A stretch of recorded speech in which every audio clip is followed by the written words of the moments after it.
Buenos días. Primero agradecer la invitación a este coloquio. Lo que voy a decir en parte se toca con lo que abordó el profesor Mario Fernández. Primero, dado que la idea es abordar términos descriptivos y críticos el anteproyecto de la Comisión Experta. A diferencia del proceso 2.0, el texto propuesto por la Convención Constitucional, estamos en presencia de un bicameralismo simétrico que se inaugura en nuestro país a partir de 1822.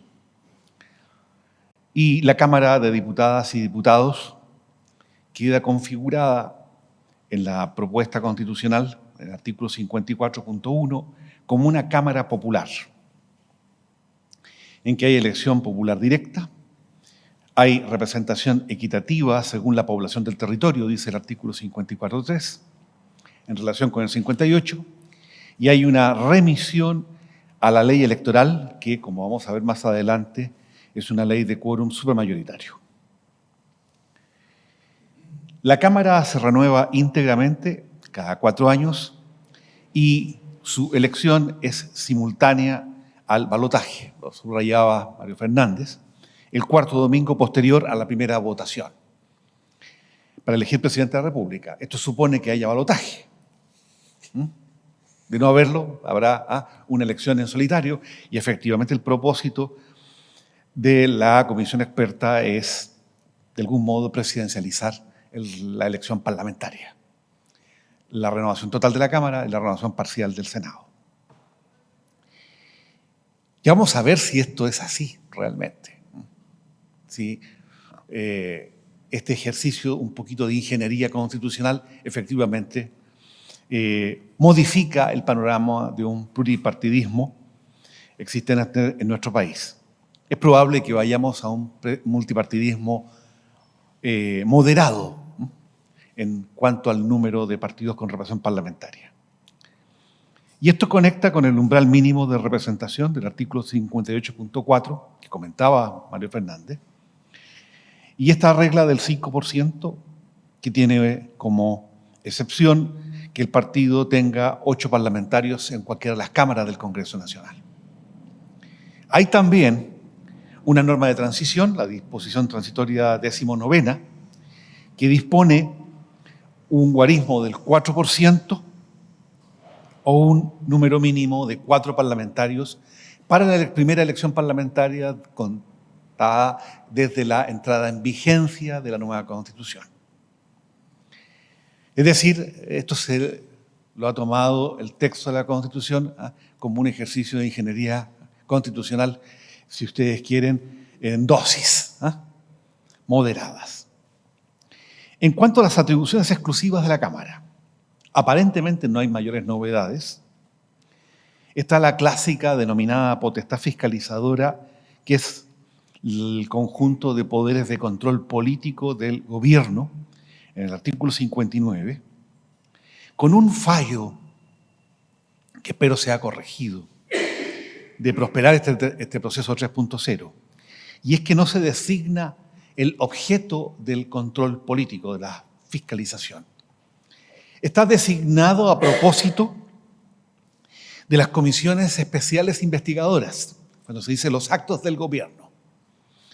Y sabemos todo el debate que se inaugura a partir de 1990 a propósito de la utilización de la contracción del. Y se entendió que cuando se hablaba de actos del gobierno se refería a los actos de gobierno y a los actos de la administración del Estado. Y, por tanto, los márgenes de la discusión se dieron a propósito de los actos administrativos provenientes de autonomías constitucionales, si éstas estaban o no estaban dentro del perímetro de control de la Cámara a través de la potestad fiscalizadora. Eso desaparece, debería ser repuesto naturalmente, porque los instrumentos de fiscalización son los mismos. Los acuerdos u observaciones que la Cámara formule, con 1/3 de conformidad de la Cámara, y los famosos oficios fiscalizadores o oficios informativos que son pedidos por un parlamentario en hora de incidentes. Y se agrega que esta potestad fiscalizadora, que se instrumenta a través de acuerdos, observaciones y oficios, no afecta a la responsabilidad política del ministro de Estado, que es la norma que está presente hoy día. Debería estar presente al final de los instrumentos de fiscalización, porque teóricamente ninguno de los instrumentos de fiscalización afecta a la responsabilidad política de los ministros de Estado. Segundo, están las interpelaciones racionalizadas, como lo fueron cuando se incorporó al texto por la reforma de 2005. Hay prevista una citación cuyo límite son 3 veces al año por ministro, y de haber más citaciones o interpelaciones por mayoría absoluta. La comparecencia del ministro es obligatoria. En cuanto a las comisiones investigadoras, aquí sí el número 3 señala que recae sobre actos del gobierno y está racionalizada como instrumento de control político. Hay un par de cambios interesantes. La obligación de comparecer ante estas comisiones especiales investigadoras se extiende a todos los funcionarios de la administración y su incumplimiento puede ser sancionado por la Contraloría General de la República. Hay una remisión a la ley institucional, como pasan a denominarse las leyes orgánicas constitucionales, en materia de funcionamiento, atribuciones y derechos de las personas concernidos respecto de las comisiones investigadoras. En segundo lugar, en cuanto a la acusación constitucional, llama poderosamente la atención que en el impeachment de ministros de Estado se haya eliminado la referencia a los delitos penales funcionarios. Esta es solo la infracción de la Constitución y la infracción de leyes. Si bien la referencia existente a los delitos penales funcionarios es una referencia anticuada, siempre me preguntaban los alumnos, ¿qué es el delito de concusión, profesor? ¿Ya? Naturalmente no se justifica esta eliminación de delitos penales funcionarios. También llama la atención el que se limite la acusación de gobernadores y representantes del presidente de la República a la infracción de la Constitución. Se omite la infracción de leyes o la infracción notable de leyes que sí está prevista para ministros de Estado y naturalmente para el presidente de la República por actos de su administración. En cuanto a las atribuciones del Congreso Nacional, y la doctrina ha entendido de antaño que cuando se habla de Congreso Nacional hay una referencia a ambas cámaras del Congreso Nacional. Tratados internacionales, hay 2 cambios significativos. Uno de ellos es que el presidente de la República, cuando remite el tratado a la aprobación parlamentaria, debe indicar las normas que son autoejecutivas del tratado y debe además anunciar cuáles son las reservas que pretende introducir al texto. En lo demás están los resguardos en materia de tratados internacionales que adoptó la reforma de 2005. En cuanto a los estados de excepción constitucional, se requiere acuerdo del Congreso Nacional en materia de estado de sitio y estado de asamblea y se debe contar con acuerdo del Congreso Nacional para la declaración conforme al artículo 31.1. Lo mismo su prórroga. Y la tercera prórroga a la que pudiese referir el estado de excepción deberá contar con mayoría absoluta. El estado de catástrofe requiere de acuerdo del Congreso Nacional cuando es por más de un año, al igual que las prórrogas al estado de catástrofe. En cuanto al estado de emergencia, requiere acuerdo del Congreso Nacional en las sucesivas prórrogas según lo prevé el artículo 33. En cuanto al funcionamiento del Congreso Nacional hay algunas innovaciones que tienen que ver con la práctica o con el derecho parlamentario en sí mismo, artículo 62 y siguiente. Primero, se utilizan términos como periodo de sesiones y legislatura, términos que tienen naturalmente carta en el derecho parlamentario, pero que no estaban en la Constitución, estaban sí en la práctica. También se introduce el término bancada, que está en el derecho parlamentario, está en los reglamentos y que se refiere a los grupos parlamentarios y a la participación de estos a través de los comités en la toma de decisiones de cada mesa. Existe la previsión de reserva a la ley institucional en materia de funcionamiento y un cierto reparto por vez primera del dominio de ley en materia de Congreso Nacional y de reglamento parlamentario. La actual Constitución solo prevé reglamento parlamentario en relación a la clausura de debates.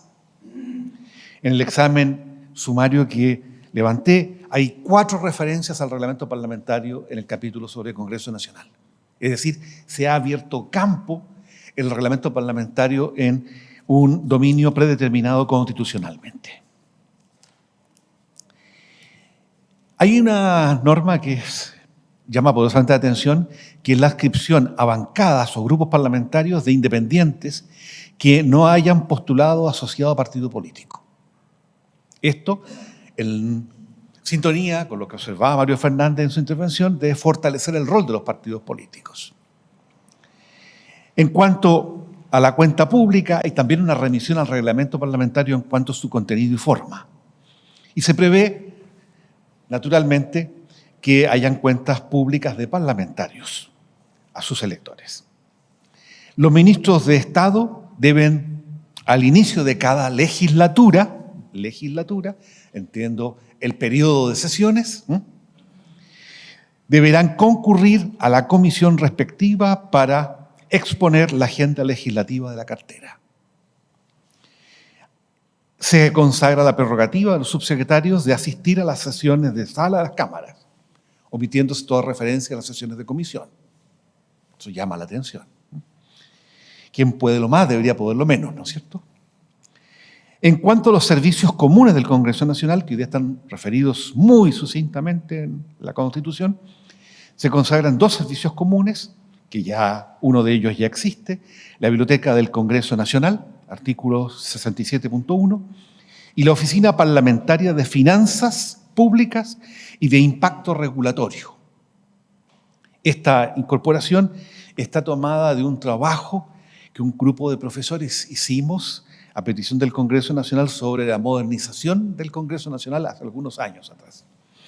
Esta oficina de impacto regulatorio es una oficina que está presente en muchos parlamentos, que analiza las consecuencias de la ley, mide en definitiva los efectos reales de la ley para, en definitiva, asegurar la centralidad del Parlamento en el funcionamiento del sistema político. Y en la Oficina Parlamentaria de Finanzas Públicas, naturalmente aquí lo que se quiere es tener algún contrapeso que no existe hoy día en materia de presupuesto público y de leyes financieras en general frente al rol que cumple la Dirección de Presupuestos del Ministerio de Hacienda. Se establece también en materia de funcionamiento del Congreso Nacional el Consejo de Control Ético, artículo 68. No hay una remisión aquí al reglamento parlamentario, solo de manera indirecta la disposición transitoria número 21 hace referencia a que las sanciones impuestas por infracción del artículo 89 en relación a discusión de la ley de presupuestos del sector público deberán ser aplicadas por la Comisión de Ética respectiva. Uno debe entender, por tanto, que estas infracciones son de conocimiento de este Consejo de Control Ético, en que la norma solo se limita a quienes podrán conformarlo o quienes no podrán conformarlo. En cuanto al estatuto del parlamentario, se sigue un esquema general que existe en nuestro país desde las constituciones del siglo XIX, muy influida por la Constitución belga de 1832. Se distingue entre inhabilidades absolutas, preexistentes o requisitos de elegibilidad, relativas, preexistentes, incompatibilidades, incapacidades y las inhabilidades relativas sobrevinientes o causales de cesación en el cargo parlamentario. En materia de privilegio, lo propio, la inmunidad penal, la inviolabilidad penal, el desafuero penal, la dieta, que es racionalizada, porque se circunscribe a la remuneración de ministros de Estado, eliminándose las asignaciones. lo que no significa que no hayan asignaciones para la asesoría parlamentaria, pero están eliminadas como parte de la dieta. Y en cuanto al estatuto personal de la función pública parlamentaria, aquí hay varias normas, algunas de ellas interesantes, la norma sobre la reelección, el límite, hay un mandato imperativo racionalizado, hay una norma sobre vacancia y no reemplazo de independientes, hay normas especiales para parlamentarios independientes, la obligación de residencia por Ministerio de la Constitución, que está en la Constitución, y naturalmente en esta materia también hay una norma muy importante en el artículo 75 sobre probidad de la función pública parlamentaria, que hoy día no está recogida en el texto de la Constitución vigente, y que está así en sintonía con las normas del capítulo 1 del texto del anteproyecto. En cuanto al dominio de ley, el artículo 76 y 77 vuelven sobre el dominio máximo de ley aparente, con cláusulas de apertura en las literales A, B, C, D, G, R y S del artículo 76. Es decir, más o menos lo que tenemos hoy día, un dominio legal máximo aparente. Y en cuanto a los tipos de ley, también tenemos las leyes de quórum calificado y leyes de quórum calificadísimo, que serían las leyes de indultos generales y amnistías en materia de delitos terroristas y narcotráfico, las leyes interpretativas de la Constitución, la ley electoral, que tiene un quórum especialísimo de 4/7 de ambas cámaras del Congreso Nacional, las leyes de quórum calificado por mayoría absoluta y las leyes institucionales, más la ley ordinaria. Es decir, se conserva esta fragmentación del dominio de ley expresada en distintas formas o tipos de ley. En cuanto a las conclusiones, dado que estamos sometidos a la tiranía del tiempo, primero, el umbral mínimo de representación está morigerado. Habrá que ver qué pasa con él, cuánta resistencia tiene el pluripartidismo en Chile al umbral mínimo de representación. Segundo, la potestad fiscalizadora no designa el objeto de control político de la Cámara, eso tendrá que ser materia de un abordaje, de una mejora, naturalmente. Tercero, la ecuación equilibrada del dominio legal, la ley institucional en materia de Congreso Nacional y el reglamento parlamentario es bienvenida porque hay un fortalecimiento del derecho parlamentario en materia de organización, funcionamiento y atribución de las cámaras del Congreso Nacional. En cuarto lugar, en materia de acusación y juicio político, hay una racionalización interesante de la justicia política, pero al mismo tiempo hay una limitación de los ilícitos constitucionales que son causa de la responsabilidad constitucional de ciertas magistraturas y algunas magistraturas omitidas en este listado. Y en quinto lugar, en materia de inhabilidades preexistentes relativas, aquí uno echa de menos a engrosar el catálogo de servidores públicos que no pueden postular a cargos parlamentarios sino con un año de antelación, a los jefes nacionales de servicios públicos, a las autoridades de territorios especiales, a defensores y defensorías y a consejeros de autonomías que están en la gobernanza del Poder Judicial. También echa en falta uno a los embajadores, a los jefes de misiones diplomáticas y a representantes de organismos internacionales designados por el Presidente de la República como un mecanismo de morigerar el tratamiento de los cargos públicos de exclusiva confianza como parte del botín parlamentario con cada cuadrienio y cambio de gobierno. Muchas gracias.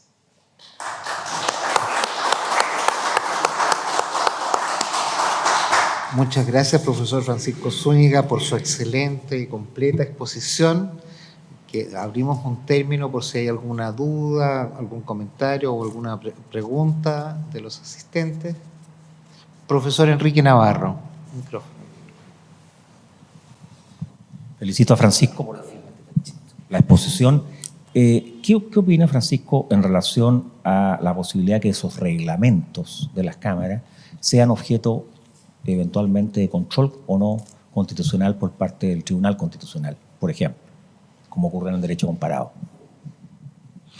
Bueno, efectivamente, yo creo que este es un tema que se planteó, de hecho se planteó en la reforma del 2005, ampliar el objeto, el perímetro de control del Tribunal Constitucional al reglamento parlamentario, a las instrucciones generales del Ministerio Público y a las resoluciones de naturaleza normativa o general de Contraloría General de la República.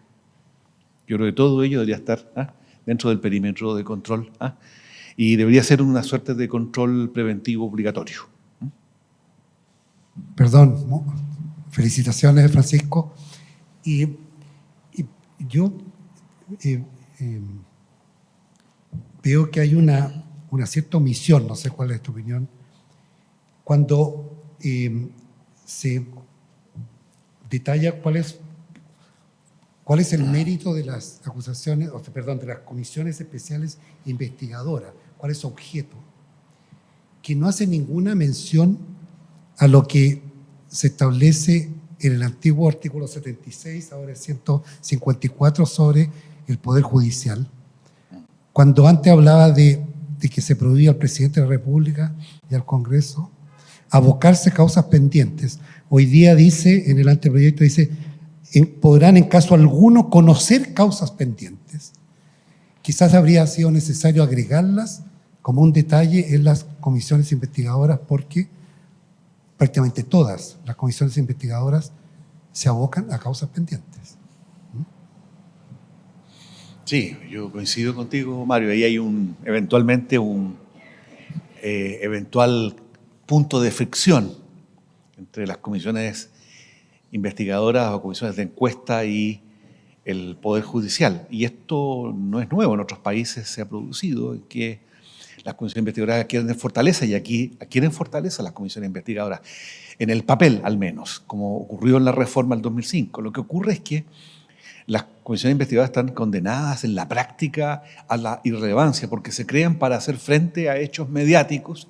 Cuando los hechos dejan de ser mediáticos, decae la vitalidad parlamentaria en torno a la comisión investigadora y terminan exánimes pidiendo prórrogas de plazos infinitos, y al final uno se entera de que hay más de 100 comisiones investigadoras creadas, constituidas con plazos de alargue, con prórrogas indefinidas para que terminen sus cometidos, y se ha incurrido además en la práctica de que las comisiones permanentes son nombradas comisiones investigadoras en áreas sectoriales, con lo que las comisiones permanentes asumen un doble rol, lo que compite la eficiencia del trabajo legislativo. Muchas gracias nuevamente, profesor Zúñiga. Le brindamos un aplauso.